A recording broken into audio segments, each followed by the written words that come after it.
My secret for all of you listening at home is find amazingly talented friends and trick them into working with you.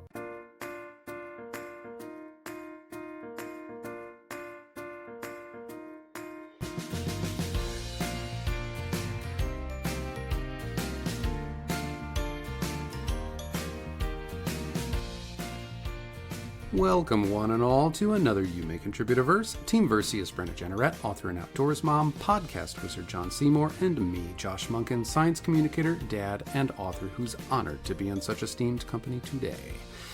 Listen, you saw the title and description of this episode. You know what's in store.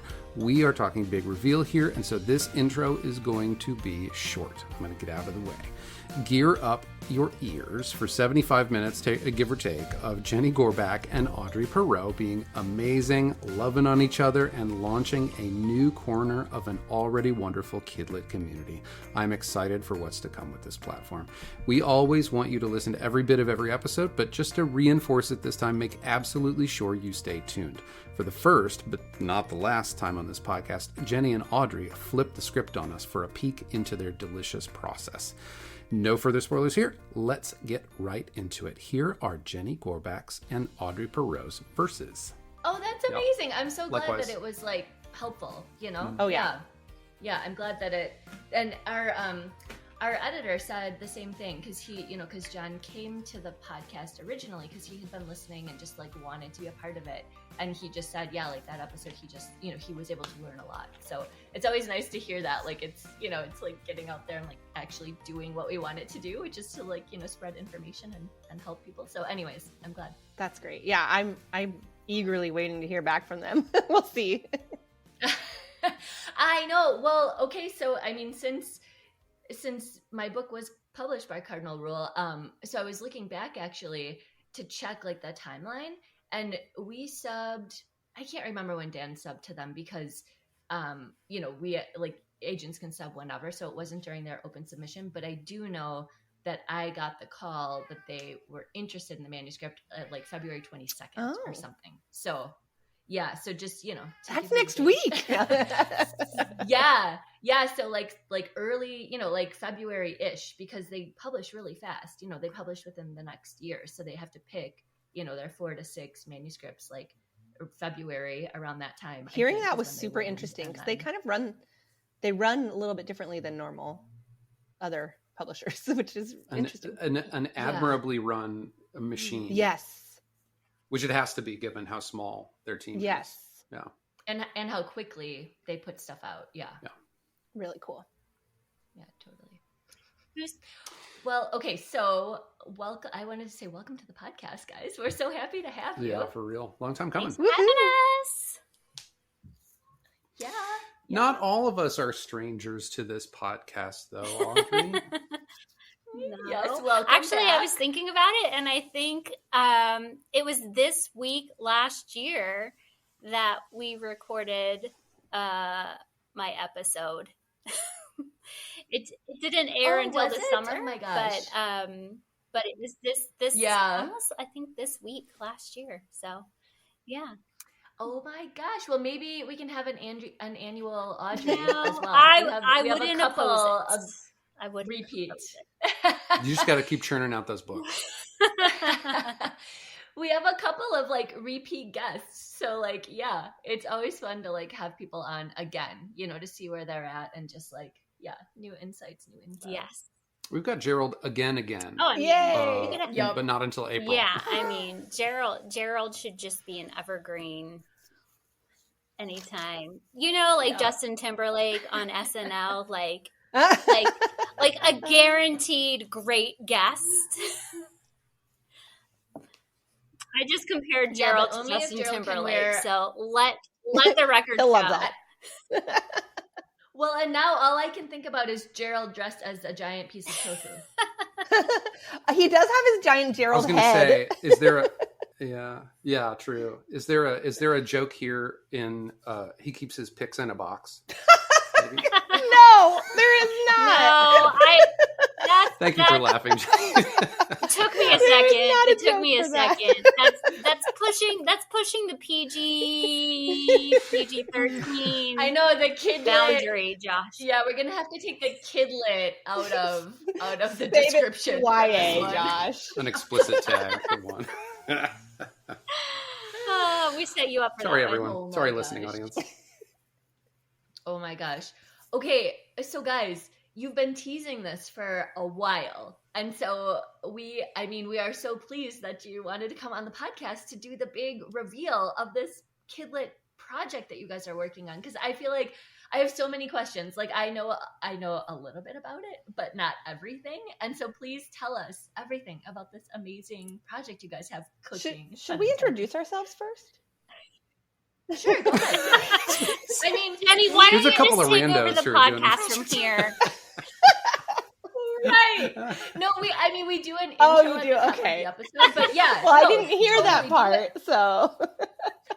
No, well, we record it like after Okay. the episode and then put it at the front. So like, no, but go ahead, yeah, because that Well, way, I mean, so people can Probably activate. most of the people listening will be friends with us already, so they already know us. But Yeah, that's true. just in case, my name is Gennie Gorback. It's spelled with a G, but it's pronounced with a J.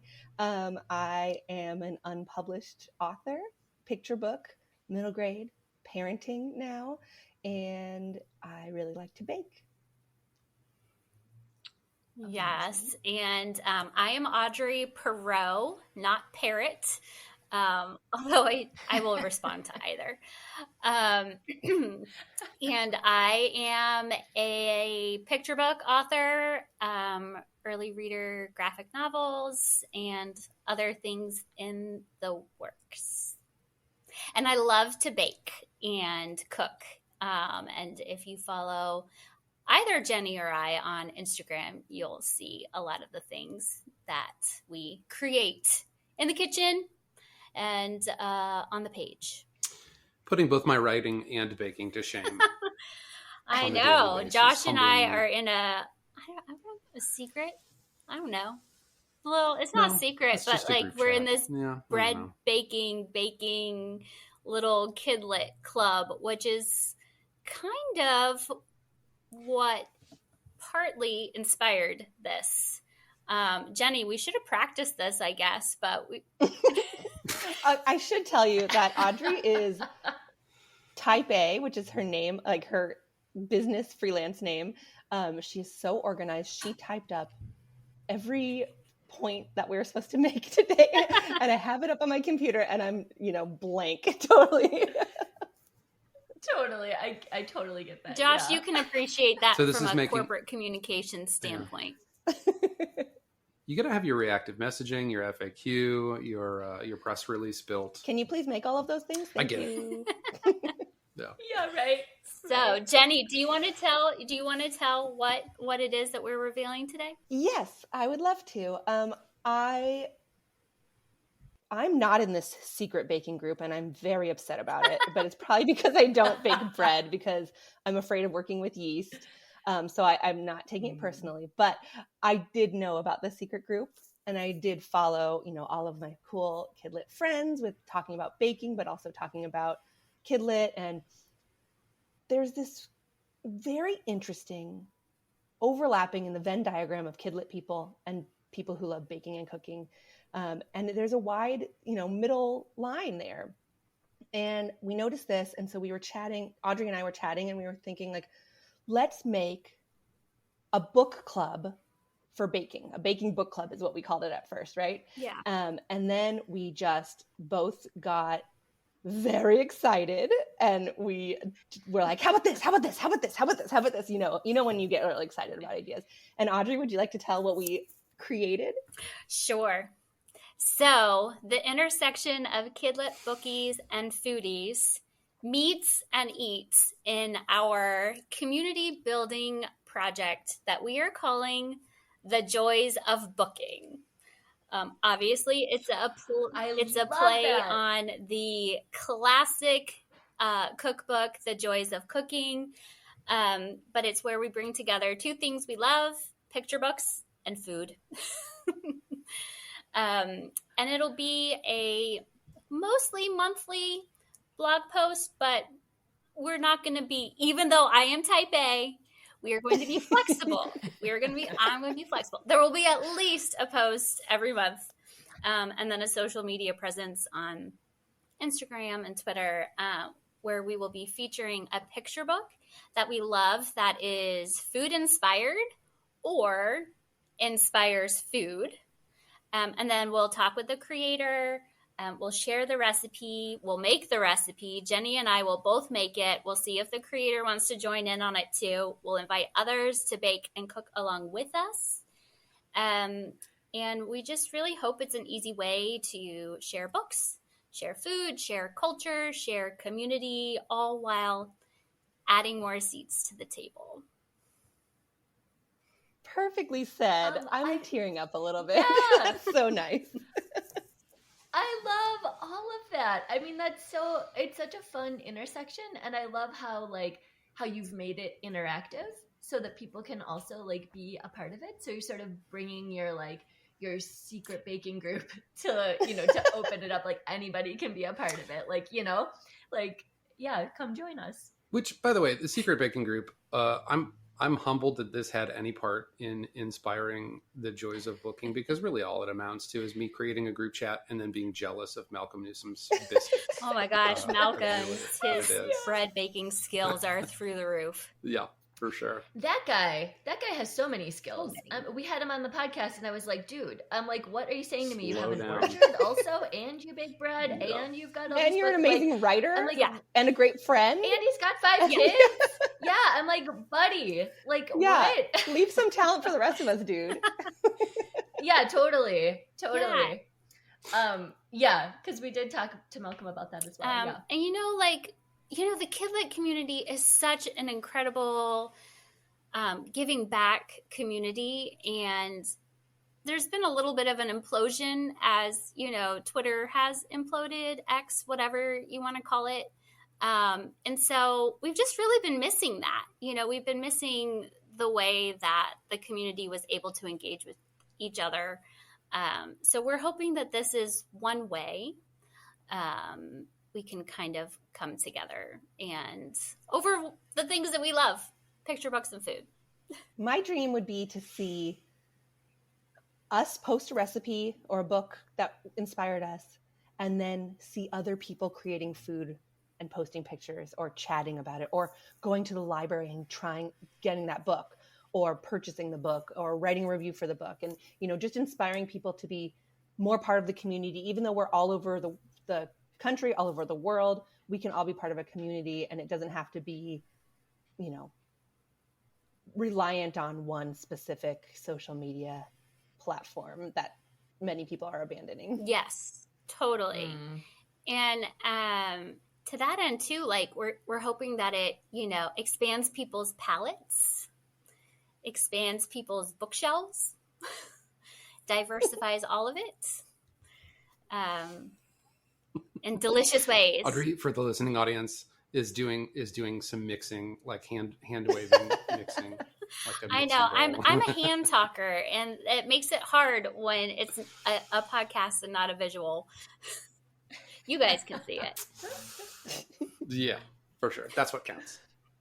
This is very exciting. I envision too. I envision like a nailed it sort of thing, which we're not all writing from a writing prompt necessarily, but me posting a baking equivalent of something that you guys do much better is just such a fun and transparent way to just connect in a different way with the community. That's great. Yeah, we think so.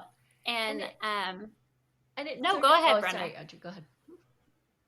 I was just going to say it sort of indirectly brings about different perspectives too, because I'm not a baker. So if I bake a cake, I don't know what it's going to look like, but you guys are bakers. So we'll obviously look different than yours. And even if we follow the same recipe, right, it's sort of like writing. Everybody could have the same prompt, the same idea, but it's still going to come out differently. So it doesn't matter, where you start, same starting point, but different things can sort of sprout from this one central idea, which I love. The parallels and the mirroring of writing and baking are so similar.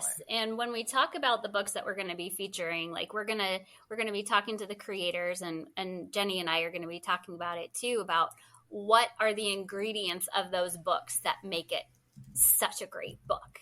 You know, what's the recipe to a great picture book? And so it's, you know, it's all the play on the puns and metaphors and all of that goodness. Yeah, and I love that this is another free resource that is being put out into the world too, because, you know, as writers, you don't generally, you know, have a ton of money to spend on, you know, camps or conferences or whatever. And so I feel like the more valuable resources that people make available, the better and the more inclusive. We've talked about this. That's something that's really important to us. Mm-hmm. And I will also add that no shade to the recipe websites. But our recipes, when they're on the website, there will be a very, very short blurb at the beginning. You will not have to scroll through our life story to get to the recipe. It will be a very short little blurb because Gennie and I both have different, you know, reasons why we bake the things that we do or how we bake the things that we do. I bake most of my things with my severely food allergic child in mind. So most of my things are always tree nut and peanut free. But I also have to make things dairy free and soy free. So I will be, you know, when I'm baking or cooking, whatever recipe it is that we're featuring, I will be altering it. So there'll be different ways, you know, that I do it versus the way Gennie will do it. So hopefully it opens it even more. My goal originally was to not have any of those long intros at all. But my first recipe that I did, sorry if this is a spoiler. We didn't talk about whether we're keeping anything a secret, but I don't keep secrets well. I made my grandmother's rugelach, which is a Jewish cookie. And I just cannot share this recipe without giving credit to my grandmother who baked it with me my whole life. And she's still alive. She's 99 years old. It's amazing. I make her rugelach for every holiday because it's her favorite thing. She probably has stashes in her freezer. But so that was when I like switched my mind. I was like, okay, we need one short, 2-sentence intro because I need people to know how important this specific recipe is. Totally. And that's the other thing too that Gennie and I talked about, because I have had people in my life who are very funny about sharing family recipes or favorite recipes. And Gennie and I are not that way. Like, we just want to share whatever we have with whoever wants it or can benefit from it. From the book perspective, from the writing and craft and storytelling perspective, and then from the cooking and baking perspective, because we both have such great experiences that we hope people can benefit from. Yeah, that's the spirit, though. Sharing and lifting a hand down to help. Gennie, you spoiled it, I guess, to an extent, but that was going to be my next question, is take us through what this looks like in a practical sense. So what does the blurb say? Does it tie into books? Do you talk about your grandma and where the recipe came from? I guess give us a little bit more. So our first post, it's going to go live when this podcast goes live. So when people are listening to this, they can go to our website, which is thejoysofbooking.com.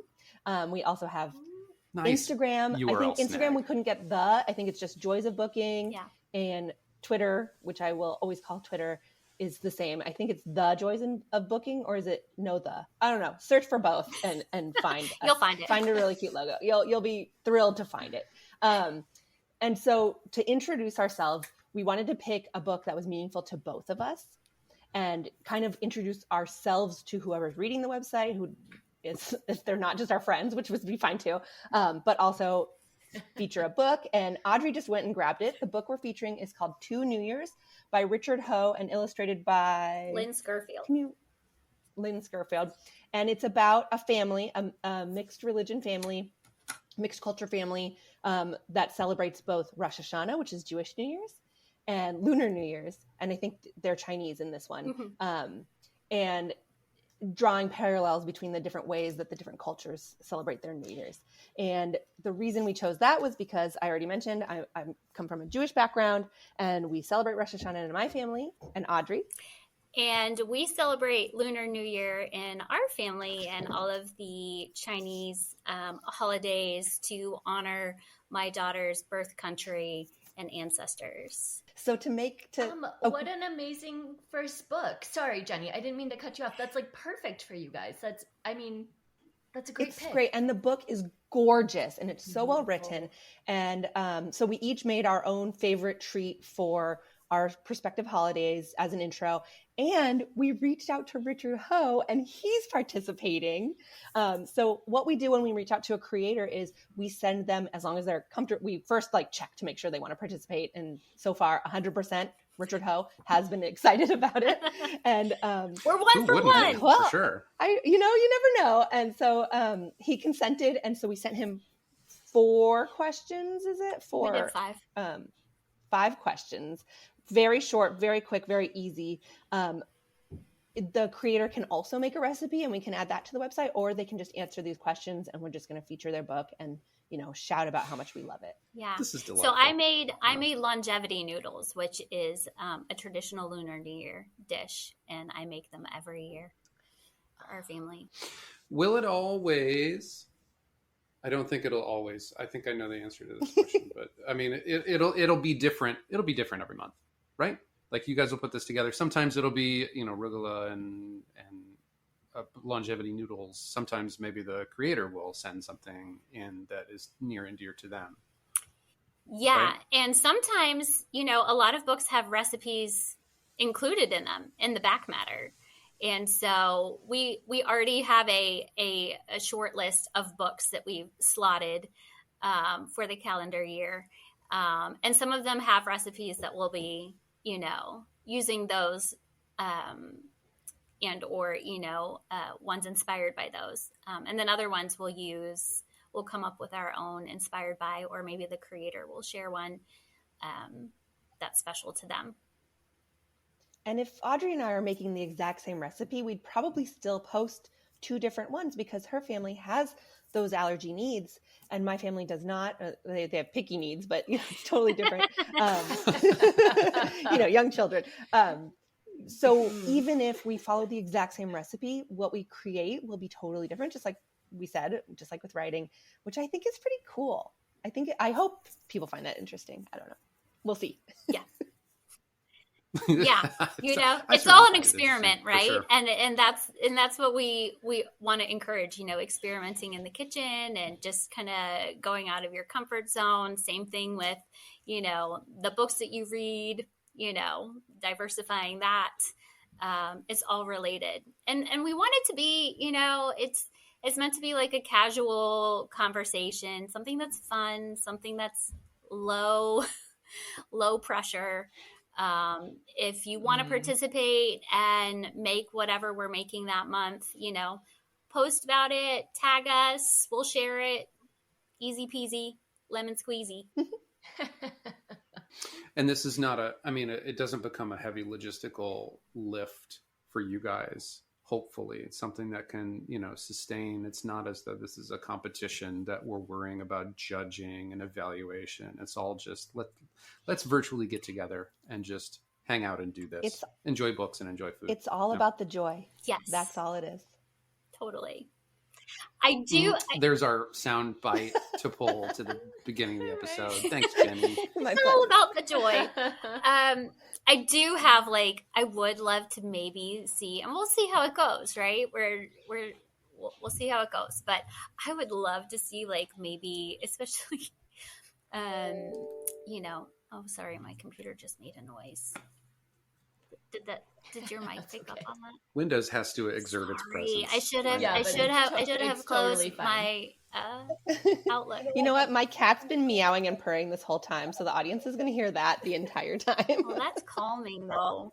It's very soothing. Calming. Yeah, it's very calming. Emails coming in could be a trigger for some people. Oh, yeah. Right. And now I've totally lost my train of thought. What was I going to say? Oh, I have. We were talking about joy. Yes, and I have. I would, maybe love to see in the future. I don't know, like a virtual kidlit Friendsgiving. I don't know. I'm going rogue, Gennie. But So fun. I don't know. Maybe that's something down the line that we could do. Again, low pressure. We put a lot of work. We've been working on this behind the scenes for about 9 months to try and build everything so that it is, so that when we launch it, it hopefully is easy. Yeah, is easy for us on this side of things, and easy for the people that want to participate, and easy for the creators. Just a fun way to get together. That is incredible. I mean, so that's what it looks like to be a plotter in real life.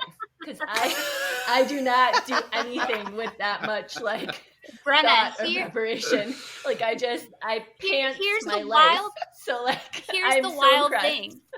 I am a pantser when it comes to writing, though. But everything else in my life, Really? I am very much a plotter. Very much. That is Yeah. fascinating. Wow. How does your brain do that? How do you do that? Well, because I feel like, any other person that I know that is very organized like that and thoughtful and just, meticulous, like my husband, for instance, if he's going to go into picture books, which I've told him he's not allowed in this area because he would be really good at it immediately. Yeah. And I'd be like, oh my God, what's happening? So anyways, if he were to do that, he would do the same thing. He would research for months and months and months. He would figure out, the basic outline. He would plot everything. That's just how he would do it. I know that for a fact. He does not pants things, right? So how do you? I don't know. That's I so know. interesting I've always to me. felt like I have my brain is in two parts. I have a very meticulous type A organized side, and then I have the spirit-led, carefree, spontaneous side. I don't know if you've ever talked about the Enneagram on your podcast before, but I'm an Enneagram 1. We have not. And so Okay. I will try not to nerd out on the Enneagram with you guys. But so We've talked about tarot for that an is entire true. conversation. Yes, that was a great so episode. Go We for have. it. That was great. We have. Yeah. Hi, Madeline, if you're listening. But Yep. an Enneagram 1 is somebody who is very organized and follows the rules and by the book, no pun intended. And there are, and you have different layers. Nobody is one way. We're all multifaceted. And in the Enneagram, there's a healthy version of a 1 and an unhealthy version of a 1. And a healthy version of a 1 is actually very much a 7. And I will stop after this because I know it's I'm already nerding out. But a 7 in the Enneagram is the carefree, spirit-led, more spontaneous type, if you will. So when I'm in the zone and feeling that joy and just feeling like I'm in a good place, I tend to see more like I'm an Enneagram 7 than a 1. So I don't know. That's how I've tried to make sense of it in my brain, Brenna. Yeah. Yeah, I get that. Yeah, totally. You hit your flow state. How many numbers How are many there? numbers are there? There's 9. How many Enneagrams? Yes. Yeah. And there are tons of great podcasts about it, books, all the things. Yeah, you can really get into it if you want to. Hey, time for a break. It's interesting because right after this break, I start talking about segue. So we'll preface the segue with a segue and do some reviews and a shout out really quick. Brenna's review for this week is for a book called The Big Bed. And I have not read this. It sounds wild based on what Brenna has written here. The Big Bed is written by Bunmi Laditan and illustrated by Tom Knight. Do you have a daddy that just won't leave the big bed? Are they admittedly opposed to compromise? Easy. Explain to him he has his own mom to rub his back and sing to him. His attempts to curl up at the end of the bed are appreciated, but it's just not cutting it. And even though you're there for him, you can't be there for him. He'll need to sleep elsewhere. Besides, she's your mommy, and there's only one. This book is hilarious, smart, and exactly what every household needs. And I am just... I'm going to go request this from the library immediately. John's review is How to Count to One by Caspar, Salmon, illustrated by Matt Hunt. It turns a single-digit counting journey into a complete giggle fest. Imagine teaching readers the thrill of counting to just one with pages that pop with silliness and surprises at every flip. It's a cheeky adventure where the rules are made up and the points don't matter. Whose line is it anyway? Reference in the review to throw me off here, John, because there's literally only one. John gives this book 1 out of 1. And my review for this week is actually a review courtesy of my daughter, who turns 7 this week. Happy birthday, Juliet. Words to Make a Friend by Donna Jo. John just threw me completely off my game here. By Donna Jo Napoli and Naoko Stoop is one of those rare types of dialogue-focused books that I tend to have a harder time getting into because of spare use of language and lack of narration, which, to be clear, isn't really a problem here. But as one of my own favorite manuscripts is bilingual, I have a special place in my heart for intercultural stories told simply and effectively. My daughter loves this story and keeps coming back to it to request it for bedtime. It's touching, calm, sensitive, and a great wintry read with hats and coats and snowmen. The art is evocative. The characters are on equal footing, meaning neither one acts as though they're on their own home turf or has any social advantage, and both friendliness and cooperation are beautifully modeled here. Great book. And I have, sort of related to the bilingual book that was my review for this week, one shout out to Kathleen Lowry for this week, from me to Kathleen. I had a need for some, I got up to some hijinks last week with a query letter that I wanted to translate into Spanish, and Kathleen stepped up and helped me localize and nativize the use of my Spanish in my query letter for one particular query. Took time out of her schedule and really helped me out. So shout out this week to Kathleen Lowry. Thank you so much for your help. And if you have any shout outs or any other notes that you would like to send on behalf of yourself, but to shout out anyone else in the community in the same ways that Audrey and Gennie are shouting each other out in this conversation, hit up our Linktree, linktree.com/VerseShow for the ways to support the podcast. And also, I would be remiss if I did not mention our recently launched Patreon. You can find that on our Linktree as well. That should be, I think, patreon.com/VerseShow, but really just find it on our Linktree. Shout it out on social media if there's anything in particular that you would like to see from us as part of our Patreon. As of right now, we've got a couple of different tiers, one including shout outs and another one including some crazy stickers that I've cooked up using Art of Versi. So go on and check it out. And one final shout out to Deborah Sullivan, who is our first patron at the Joy Bubble sponsorship patronage level. So Deborah will get a free shout out per episode or per month. I have to look at what I wrote down there. Either way, thank you, Deborah, for being a patron. Thank you to everyone else who has signed up to be a patron of the podcast and help support us and keep us in the black. I almost said in the red, but we're not in the red. In the black and chugging along. So thank you, everyone. And now back to our conversation with Gennie and Audrey. So I guess this is a bit of a segue in a sense. I mean, Gennie, what are you? Enneagram. I mean, I don't know. If you I don't know. Or what, whatever. Sagittarius? But the real. Nice. I'm an 11 teen. The real question is, have you guys worked together on a project like this before, or any sort of project of any scope? And how did you find the negotiation of it? Okay, I will take this one.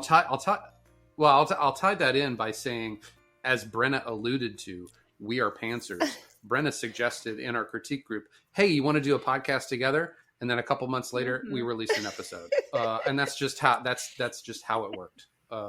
So take us behind the scenes. Okay, well, I have learned. So I started writing, I think in 2010, 2011, picture books only, and really struggled with, sticking to organizing my queries and all that, I just struggled. So I would like write and be obsessed with it for a couple months and then leave it for a year and then come back and do it again.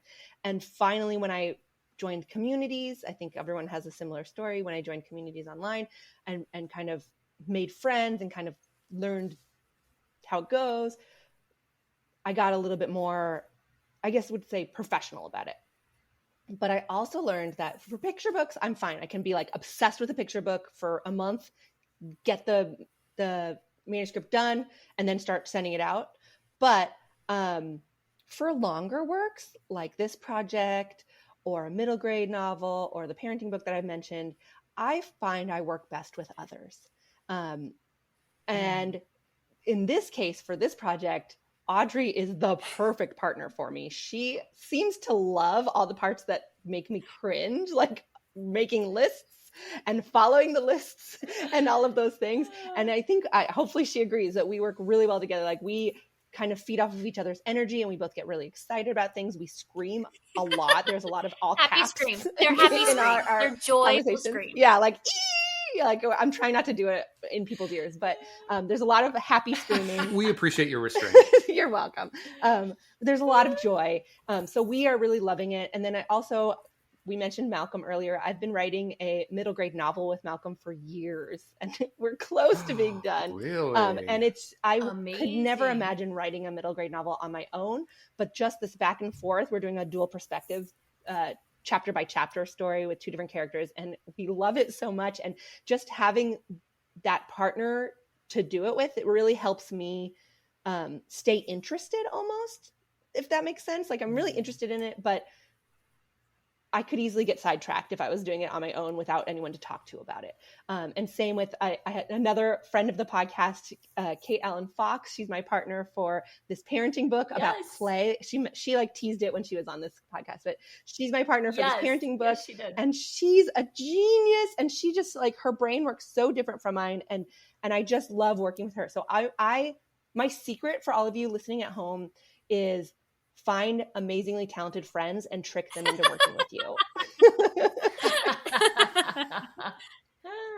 Yeah, but this is taking accountability partners, to the next level.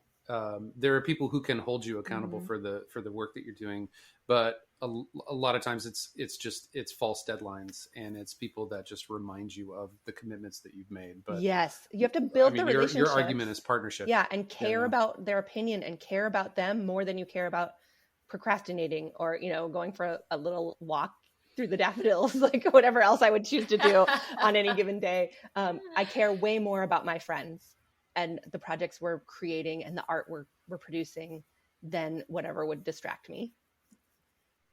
And I will say, I just want to jump in real quick because Gennie, you and I are part of an ADHD group thread on Twitter, which is where you and I first sort of started interacting.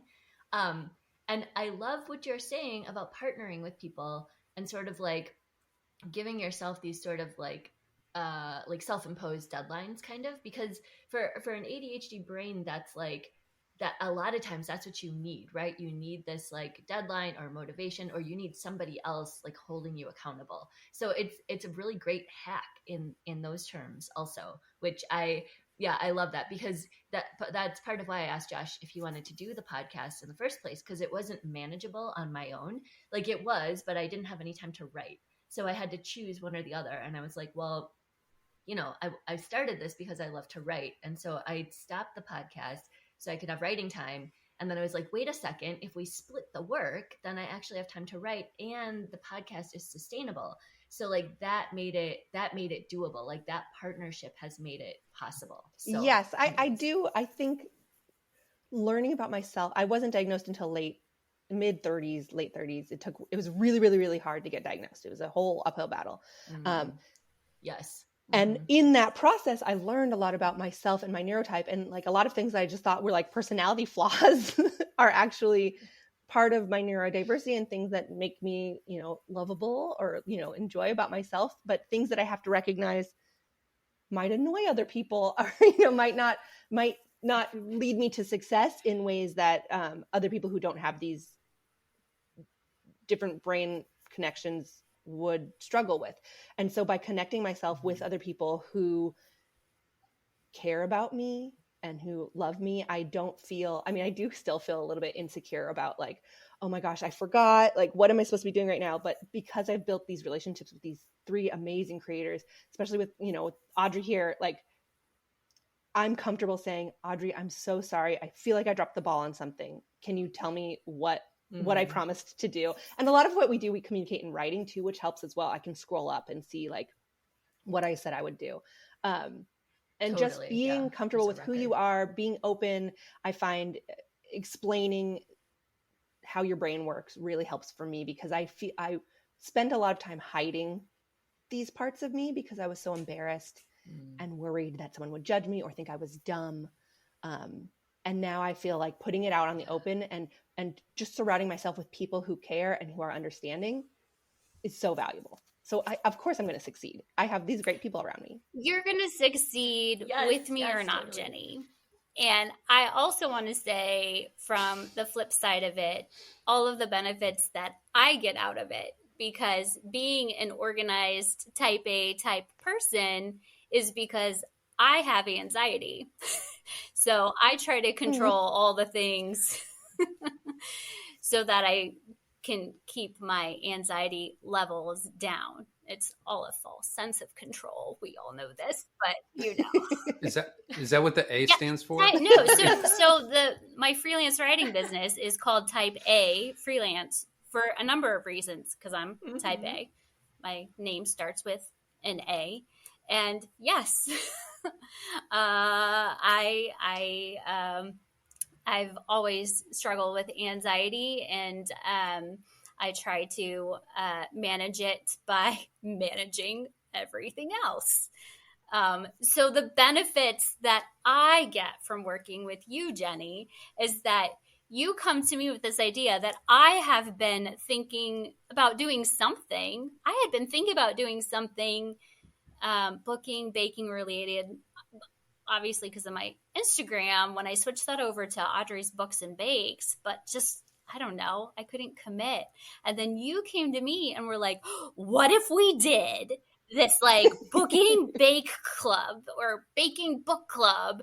And like, you just got me to break through that anxiety, whatever I was facing that was stalling me. And I was like, okay, all right, okay.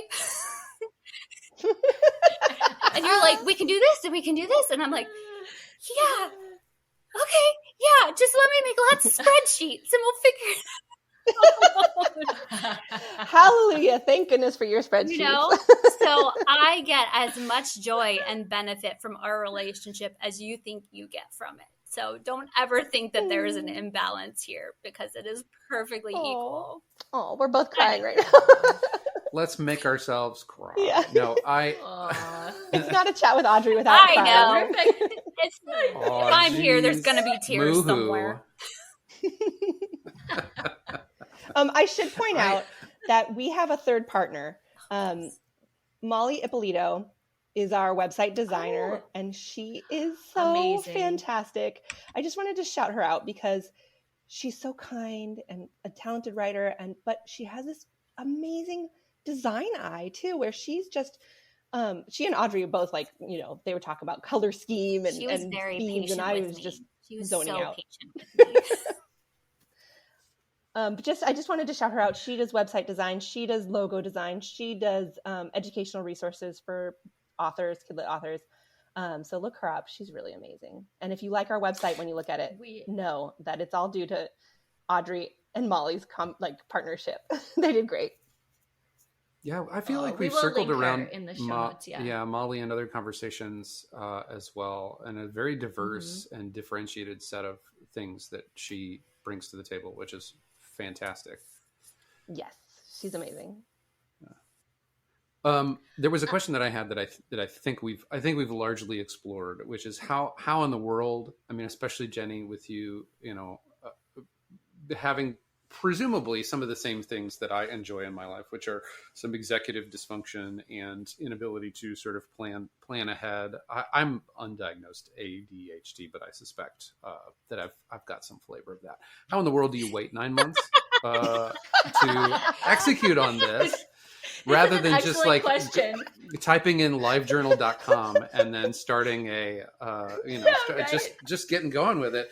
I mean, I think I know the answer. Maybe a little twitchy. Yeah. Well, there are definitely a lot of people who know about this secret project. Like I haven't shouted about it publicly, but I certainly have not kept my mouth totally shut. If I ever get a book deal, I'm going to really struggle with that whole secret thing. Dude. Yeah. I remember getting news and he was like, okay, well, so you can't tell anyone. And I was like, okay, cool. And I was like, goodbye. And I'm like, Jean, guess what? And then I was like, Josh, you're never going to believe. And then like my other critique group and my parents and my family and whatnot. And I was like, yeah. So don't tell anyone. It's totally cool. Yeah. I mean, I think for me, it wasn't 9 months of sitting around. It was, we were meeting and doing things and getting really excited and screaming on our messaging and designing. And so I've been scratching that itch of doing, creating, moving, making things and getting to hyper focus on something, even though it's not public yet. But, when people are listening to this, it will be live. So it's not like we had this idea 9 months ago and now we sat around and said, oh yeah, we're going to do something about that. We've been working really hard on it. Yeah, right. For sure. I wanted to just comment real quick one thing. So when you guys were talking about how sort of like, you recognize these things in yourselves, like anxiety, ADHD, forgetfulness, like all that stuff, but you're sort of like leaning into it instead of leaning away from it. It reminded me of this talk I saw with John Clausen, and he said it so well. This webinar was like mind blowing to me, but he had said something similar where he was like, you know what? He's like, I'm not the best illustrator, but he's like, I've figured out what I'm really good at and I've leaned into that. And he's also leaned away from the thing that he doesn't like to do. So like, if you look at his stuff, he hates drawing faces, like people's faces specifically. So you won't see any of those in his work, but the way he does it and the way he sort of like hides that has become this really like useful tool for him in his like toolbox and has made his art sort of like pop in a way that it wouldn't otherwise. So he does this like masterful thing, where he's really good at like, the back of somebody's head or like, them looking off into the distance or whatever to make it sort of, make that feeling come alive without doing the thing that he doesn't like, which I just think is so interesting because it's like inverting everything we know. It's like using that negative space as opposed to like, the actual like object on the paper, which it's really interesting to apply that to your own brain and how it works. And that's basically what you guys have said. And then you found, somebody else who can really complement that. And now you're making this like amazing project. So it's just, I don't know, it came full circle for me because I thought that was a really interesting. Yeah, I like to think of it as a superpower. I mean, it's something that, I can hyper focus on when, I'm trying to think of all of the worst case scenarios, which I'm so good at. And then, planning all of the ways to avoid those worst case scenarios. And if they happen, what will I do in those moments in steps A through G? Therapy helps a lot too. Yes. And really, you have to be yourself. The best thing about rapidly approaching my 40s is that I am no longer spending as much energy trying to hide who I am and where I am in my life. Like I love being able to just put it out there, make sure that the people around me understand what's going on with me. And if they don't get to be around me, and that's their loss. I think this is a beautiful segue to talk about Brenna's upcoming book, which we have a surprise. Is food inspired, right? The Law of Birthdays. Oh boy! Yes. Yes. And it, yeah, part of the reason that I wrote it the way I wrote it is because I do not have a sweet tooth. I don't care about cake or cookies or ice cream, which both my husband and my son are like, I don't understand you. Because, you know, sometimes I will. And Audrey, I think this is true of you also. Is that true? Like, you don't really, but you love to bake? I have a very mild sweet tooth. I love to bake and I love to make sweets, but like I can have like one bite of cake and be like, okay, that was enough. Give me olives and pickles and feta cheese, and I am happy. Yes. That's right. Yes. And like French fries, potato chips, anything salty and like crunchy, I'm like, that's the thing. That's like the problem for me. So anyway, so it was a combination of that and also a combination of being really upset about Roe versus Wade, because I feel like everybody across the board, not just there, should have a choice. And it sort of trickled down. And I was like, if kids grow up not thinking they have a choice and they have to do the thing that like people say that they have to do, then, you know, we're just going to run into more of this. So it was a big topic. And I was like, if I can distill it down into something manageable and kid-friendly and very like simple, I might be able to, you know, get this across in a way that I feel like is not didactic and not really like in your face. And so I was like, most people like cake and everybody has a birthday. So let's start there. So like, I love the line in the book that says, if you're old enough to have a birthday, you're old enough to have a choice, which I think is I love that line too. Because every kid, thank you. I feel like every kid and every person, I mean, you always have a choice to some extent. And I also, the main character in the book, I really wanted to give her like a flat arc, because I felt like it was really important for the kid to stand up to the king, because that sort of power imbalance is a lot of what we are sort of dealing with, you know, in a real life sort of situation. And it feels like, you know, like we're just being pushed around a lot of the time. But if there's enough of us, you know, or if we stand our ground long enough, I feel like, you know, we can make our point, and, you know, the king, for lack of a better term, because he's kind of a dum-dum, you know, will come around and he'll sort of like, you know, get it eventually, hopefully. So that was sort of the impetus of all of that. And yeah, so that was why I wrote it. And also I'm vegan, so I love that they kept that in.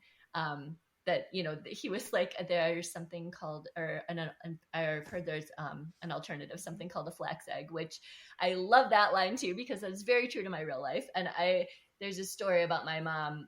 She's also, you know, trying to cut dairy out and stuff for, you know, other sort of health reasons. But she made a list for my dad to go to the store. My dad's he's a great sport. He'll go to the store whenever she needs, you know, and go down the list. So she put flax egg on the list. And my poor dad was like up and down the aisles, like for hours, and like finally asked somebody, and they were like, well, you have to make the flax egg. Like, you need flaxseed and water. And he's like, oh, it's like, okay, got it. Anyways, I thought that was also a really funny line that they let me keep in. That's awesome. So. No, I love that. And I would love to bake you a vegan cake in honor of the law of birthdays. I mean... When is your pub date again? Yes, it's May 1st. Perfect. Is when it's coming out. Yeah, so there is time. I know, and I was considering, like, for the lunch party, like, should I make cake or should I make fries? Because she's also like, I like French fries, and he's like, that's lunch. That's not. What about like one of those cakes that are made out of mashed potatoes? You could do that. That's not actually sweet, but it looks beautiful like a cake. I was gonna make a joke about it, like a reverse is it cake, where it looks like cake, but it's actually potatoes. You know, beef inside or something, or mashed potatoes. Amazing. Yeah. Or like French fries, like avalanche out. You guys are giving me some great cake decorating ideas. I'm formulating something. Yeah. Amazing. Can you make a gravy fondant? Ugh. Like a gravy flavored maybe the gravy is like a well, if you were to do it sweet, like a cake that looks savory but was still sweet, you could do like a caramel / bourbon caramel vanilla sauce that you drizzle over it, that it looks like I'm in. My younger daughter's first birthday was French fry themed. I'll post pictures. Ooh. And we Wow. had, Yes. I made her shirts with French fries on them. We had a photo shoot where I just bought tons of French fries and we just let her eat them and just make like cute faces. And we got a cake decorated like French fries, but it was a sweet I love that. cake. Okay, so Oh my gosh. okay, I so love we that have to so go around and we much. all have to say what our favorite fast food French fry is. Oh, I love that idea. Okay, Okay. Rona, you go first. I'll go first. I am a sucker for, they have to be like fresh, but that McDonald's like original, just like fresh and like super salty French fries are so good.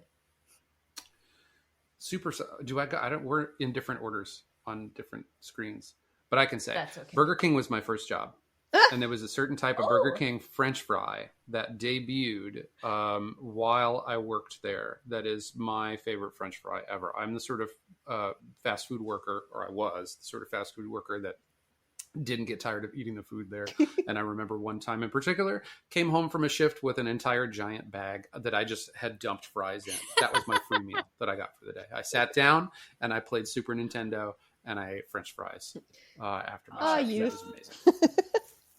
Yeah, I know. Could not do that today without feeling absolutely horrible. Gennie, do you have a favorite?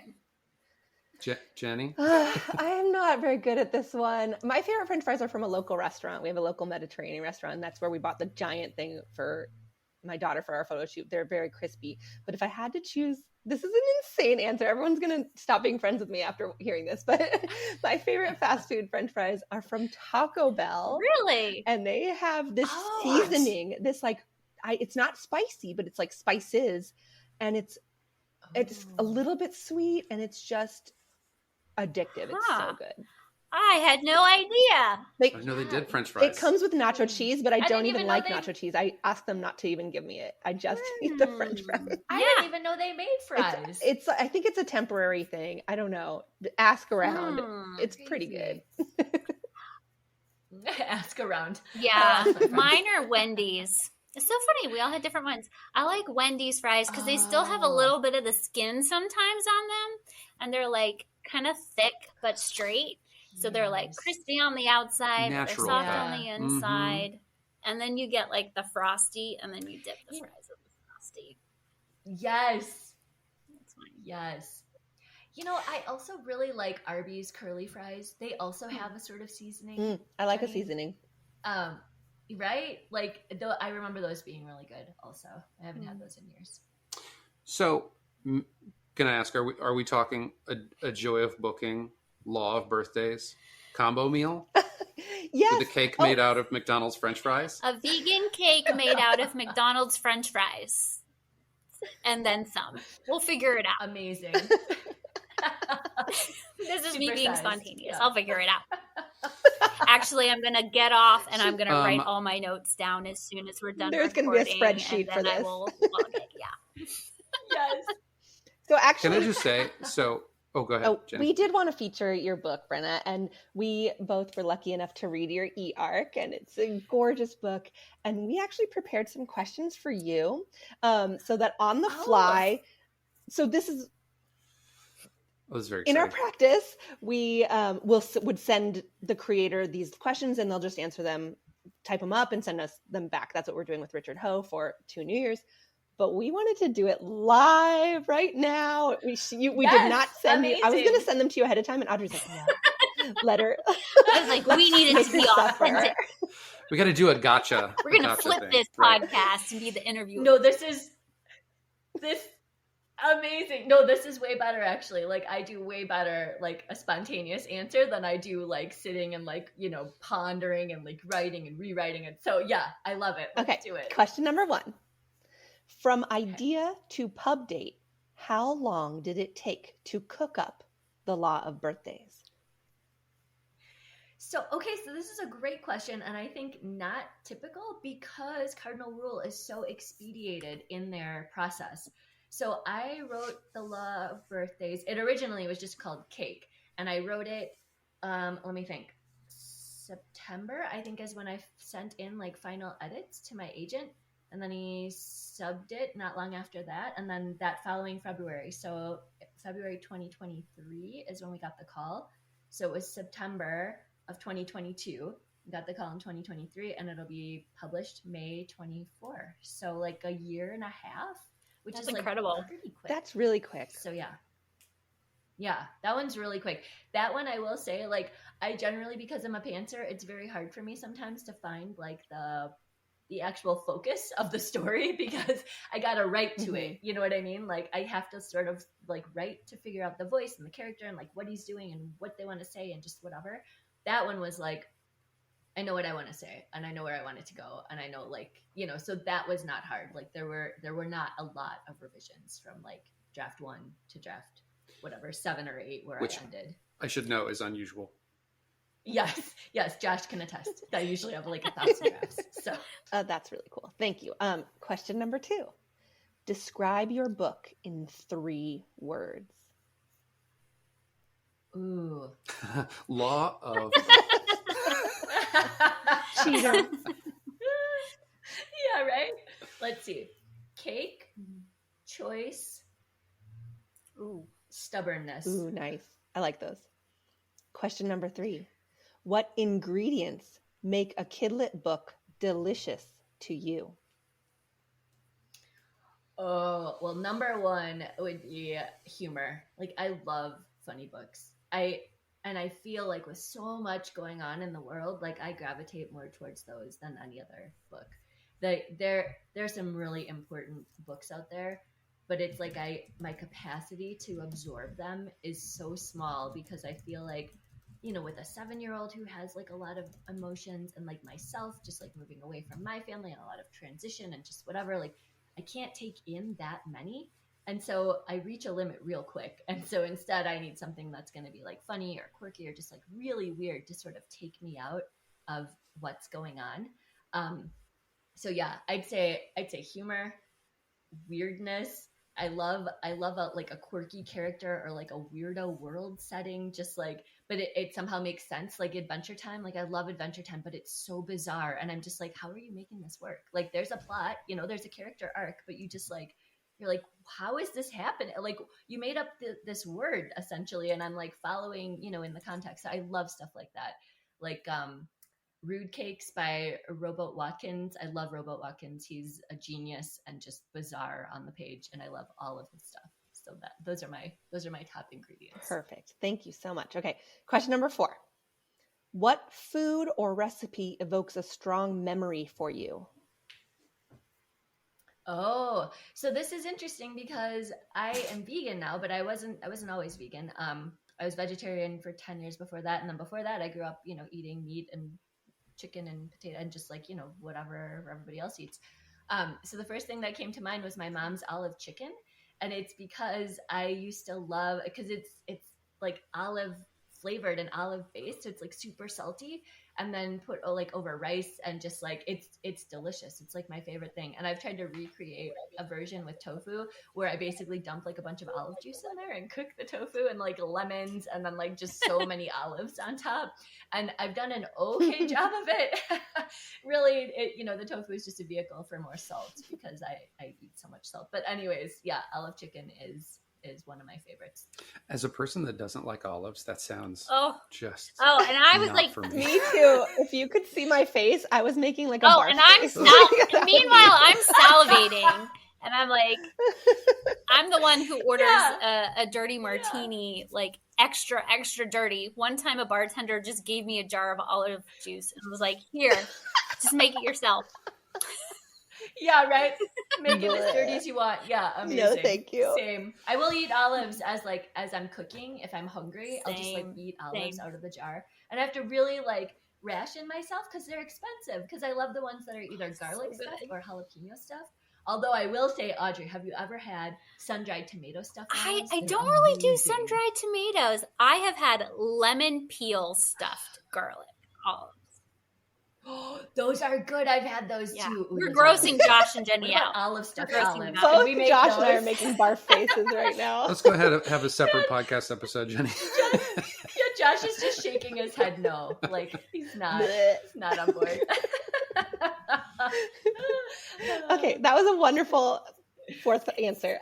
5th and final question. Good save, Jenny. Describe your perfect birthday treat or meal. Oh, okay. So I don't really have a sweet tooth, but for my birthday for many years, I would request from my dad specifically that he make me a cherry pie or lemon meringue. Both my parents are amazing cooks and bakers, and they both make like pie crust from scratch, which is just like, I mean, there's nothing better, right? Because it's not super sweet, but it's very salty and crunchy, which I love. So basically I'm in it for the crust and then like a side of like fruit, but they're amazing. I also love lemon so much, like any kind of lemon. And side note, my dad hates cherries. He hates them. He has this like visceral memory from being a kid, and his mom like made him eat whatever cherry thing was on his plate before he could leave. And this has like stuck with him for years. Hates cherries, but he will make me a cherry pie. Aww, so. That's love. I'd make you an olive pie if you needed one. Aw, thanks, Gennie. That means a lot because I know that you like loathe them. Now I would do that for you. Aw. I want to open up that question to Josh now. Josh, what's your perfect birthday treat or meal? Actually, when we moved to the part of St. Louis that we live in now, I reconnected with just a very strong childhood memory. So every year for the past 7 years, 8 years, 9 years, it's been a number of years since we've been doing this. Every year for our birthday, we'll drive about 20 minutes to one particular pizza place, and I will get a pizza. And I've started doing it more than just once a year, but for a long time we've only done it once a year. It's a very bready pizza, super thick, doughy kind of crust that I associate with going out to eat with my parents when I was a kid.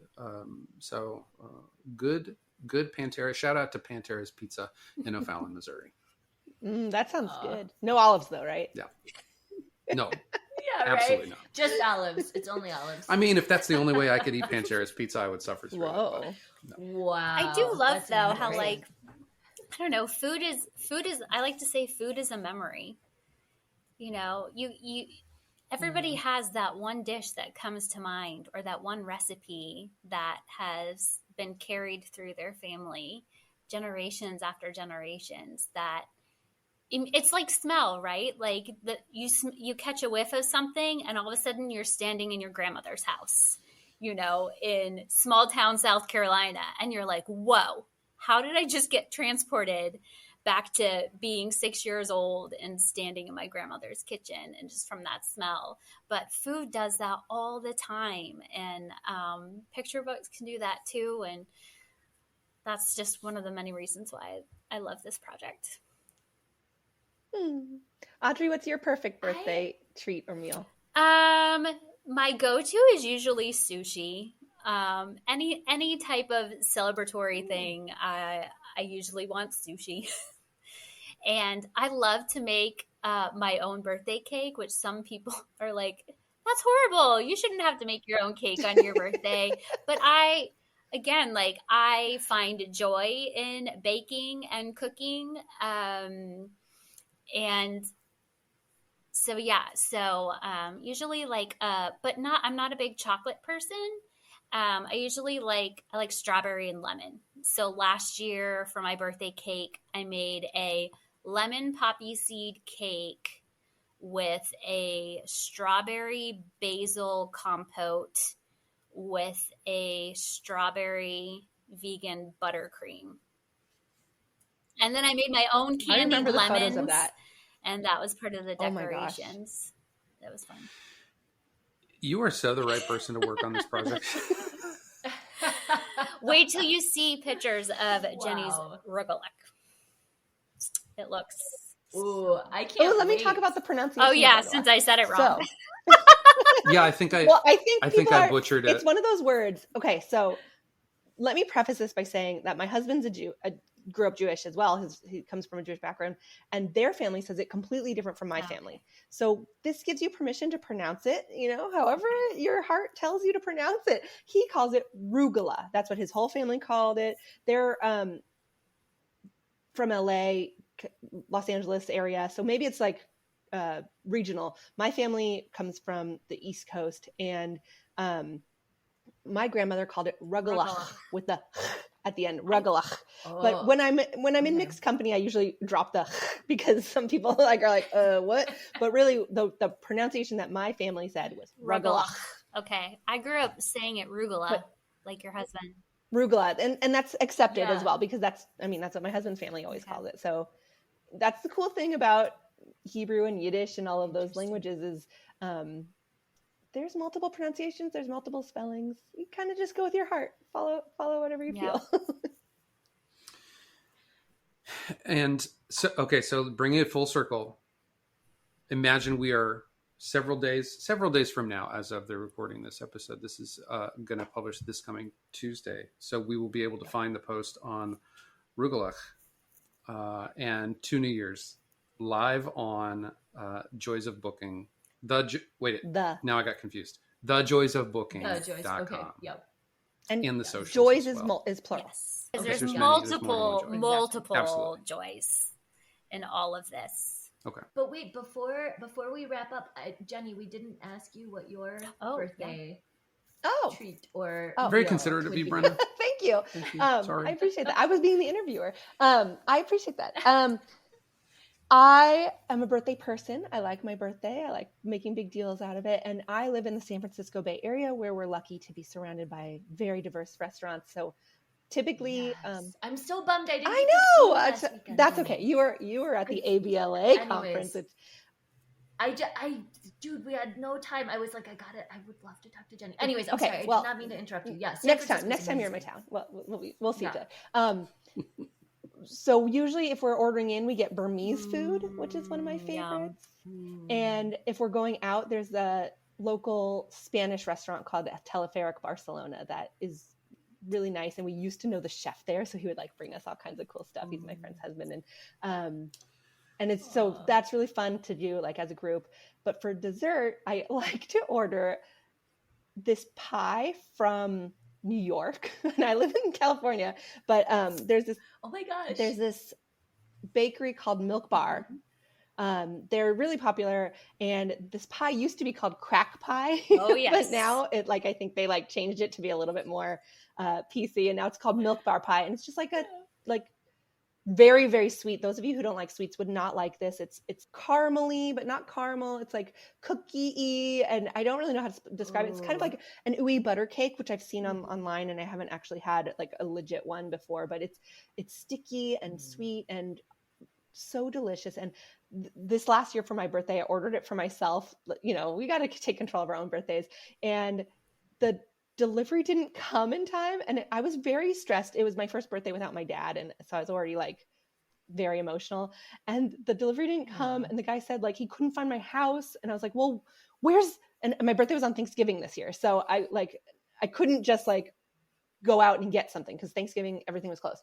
So I was like, well, where's the warehouse? I'll come to it. And they're like, well, there's no refrigeration at the warehouse, so we're throwing away your pie. And I sobbed for hours and hours, and it was just really devastating. And my mom had a cake in her freezer, so she pulled it out, so we were fine.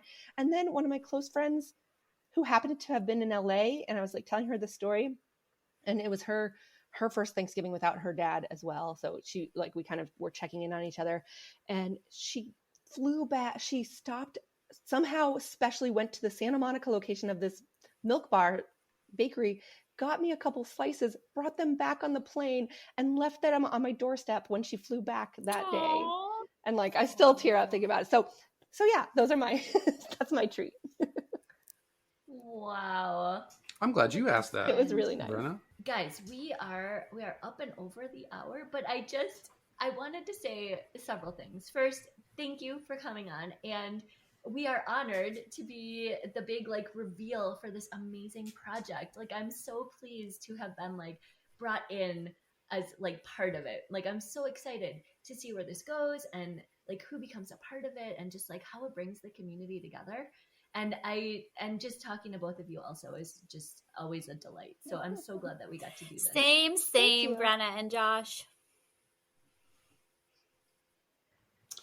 Congratulations. And I would like to take this opportunity to launch for the Savory Lovers, my competing blog called Chip Off the Old Book. So look for that. Thought of right this Can we second. be Yeah. partners Yeah, at least? I know. Cousin blogs? That's been in the chamber for the past 30 minutes. I actually put it out. We had a Opportunities. whole bunch of different names for it, you know, when we were workshopping what we were going to call it. And, you know, some of them could have worked, but like everything from you can't spell bread without read. Oh, That's nice. amazing. Bake me a book, flower hour. That's good. Read me a bake, hot takes and sweet Awesome. bakes. Ooh, nice. You know, Nice. we workshopped it for a while. Awesome. I think you so. landed with the right one. Thank you. Yeah. Yeah. Well, thank you thanks, so you much guys. for having us and for being our big reveal platform as well. Yeah. We hope we did it justice. You sure did. We're thrilled to be here. And for people listening, just please don't hesitate to participate. I know some people, like if you haven't interacted with us a whole bunch, you might be like, well, I don't know if this is for me. This is for you. Please jump in. This is a community builder. Join us. Bake, post pictures, post recipes, whatever you're comfortable with. Be a part of it. We want you here. Yeah. And stay tuned because we have some original Joys of Booking handmade merch that we are going to be doing a giveaway for in the next few weeks. Ooh. Are you going to just leave it so secretive? You're not going to tell You them? can tell them if you want. Audrey is one of the most talented people I've ever met. Not only is she a genius writer, not only is she a wonderful friend, great listener, kind soul, all of these amazing things, she can also sew. So part of our prep for this thing is she mostly designed this logo for us, and it's gorgeous. And she got it put onto this, what is it, leather patch? It's a faux leather patch, so it would pass your test. Vegan leather. Vegan. Amazing. And sewed these gorgeous aprons, and she made mine to my size. She got my measurements and everything, and she made multiples. She made a whole bunch of them, and we're going to do a giveaway of our logoed, custom designed, gorgeous aprons. That is amazing. Yeah. Oh my Originally, I was just gosh. going to make one for me and one for Gennie for our photos for the website. And then I was like, oh, wait, I love this fabric and I love this fabric and I really want to try. And so anyway, so I was supposed to make 2 and I ended up making 6. And then I was like, oh, but we can do these as giveaways. So, yeah, so they're beautiful. Oh We'll be gosh. posting. Listen to me. I'm like, they're beautiful. They are. You toot that horn, girl. They are amazing. I'm sure And they you'll be are. able to see photos of them because our website will be live when you're listening to this. And all of our headshots and photos of ourselves featured on the website are us wearing them. Oh my gosh, I can't wait for all of this to drop, you guys. This is so exciting. And they are not for sale. They they're are too not much for work. sale. We are not producing Because them then that for would mean sale. I would have to I literally made them all myself. So this is not No, a we're merch not doing thing. that. It's a Yeah. No. It's a community builder. yeah. So Oh, I love this so much. Oh my gosh. All right. Well, everybody, you heard them. Stay tuned. And you guys, thank you again so much for coming. And this episode will drop in just a couple days. It's going to be out on Tuesday and everybody is going to know the big, exciting news. And I'm so thank you excited. so much Thank for having us you. all. Now I'm hungry and need to go eat something. Yes. Thanks for listening this week. Find all of our episodes and other associated links and information at linktree.com/VerseShow. Or reach out to us on Twitter. Thanks again, and we'll see you next verse. Bye.